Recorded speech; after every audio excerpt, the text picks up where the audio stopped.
Welcome to my mini blog. तर या कुलपाची अवस्था अशी का झाली आहे तेच तुम्हाला सांगते.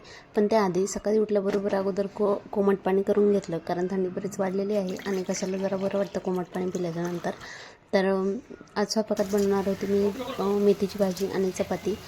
थंडी बरीच वाढलेली आहे त्यामुळं आंघोळीच्या अगोदरच मी स्वयंपाक करून घेतला आणि नंतर त्यांना डबा वगैरे भरून दिला. गाथा पण तोपर्यंत उठली होती, तर डबा भरेपर्यंत त्यांनी घेतलं आणि त्यानंतर ते गेल्याच्या नंतर आम्ही थोडा वेळ उन्हात गेलो होतो वर.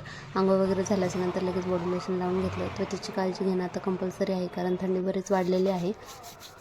असं ड्राय पडतं बॉडी लोशन जर नाही लावलं तर काल आम्ही गेलो होतो बाजारात आणि घरी आल्याच्यानंतर आम्हाला लक्षात आलं की चावी विसरलेली आहे. त्यामुळे त्यांनी करवतपत्तीने ते कुलूप कापलेलं आहे. तर यातनंच त्यांनी करवतपत्ती आणली होती आणि एक नवीन कुलूप पण आणलं. आता ते कुलूप तर खराब झालं.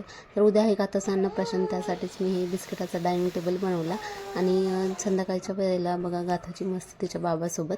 बाकी व्हिडिओ कसा वाटला नक्की सांगा आणि लाईक शेअर आणि सबस्क्राईब.